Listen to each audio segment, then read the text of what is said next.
Hey guys, welcome to my channel. இன்றைக்கி நம்ம வீடியோவில் எக் கறி எப்படி பண்ணுறதுன்னு பார்க்கலாம் வாங்க. நான் ஃபர்ஸ்ட்டு முட்டையை பாயில் பண்ணிக்கிறேன். இந்த ரெசிபிக்கு நான் 3 முட்டை யூஸ் பண்ண போகிறேன். கடாய் சூடானோடனே அதில் 2 டேபிள் ஸ்பூன் எண்ணெய் ஊற்றிக்கோங்க. ஊற்றிட்டு நான் 2 medium size onion, 2 medium size tomato cut பண்ணி வச்சுருக்கேன்.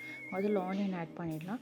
ஆனியன் கொஞ்சம் டிரான்ஸ்பரண்ட் ஆகிற வரைக்கும் வதக்கினா போதும், கோல்டன் ஆக வேண்டாம். ஸோ அதில் ஒரு பச்சை மிளகா ஆட் பண்ணிடலாம். பச்சை மிளகா அப்படியே ஆட் பண்ணி நல்லா வதக்கிங்க. இப்போது இதில் நம்ம ஒரு 1/2 ஸ்பூன் சோம்பு, 1/2 ஸ்பூன் ஜீரகமும் போட போகிறோம். போட்டுட்டு ஒரு பட்டை இலை மட்டும் போட போகிறோம்.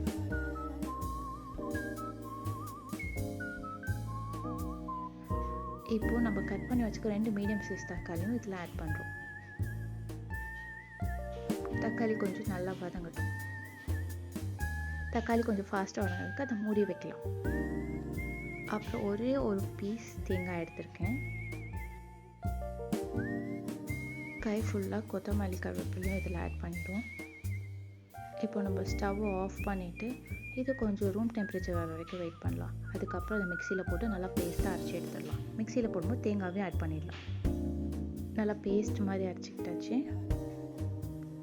இப்போ பேனில் 1 ஸ்பூன் எண்ணெய் ஊற்றி அதில் கொஞ்சம் மஞ்சள் பொடியும் கொஞ்சம் மிளகாய் பொடியும் போடுறோம்.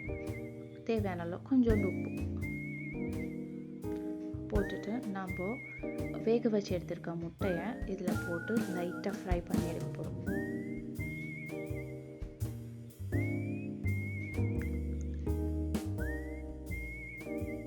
இப்போ இந்த முட்டையை எடுத்து வச்சுட்டு நம்ம இதே கடாயிலேயே நம்ம அரைச்சி வச்சுருக்க பேஸ்ட்டை போட்டு வதக்க போகிறோம்.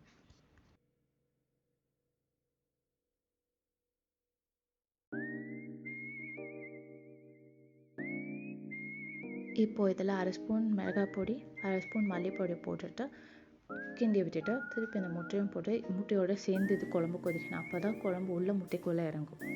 இப்போ மேலே கார்னிஷிங்க்கு கொத்தமல்லி தூவிக்கோங்க. நம்மளோட டேஸ்டி எக் கறி ரெடி ஆகிடுச்சு குவிக்காக.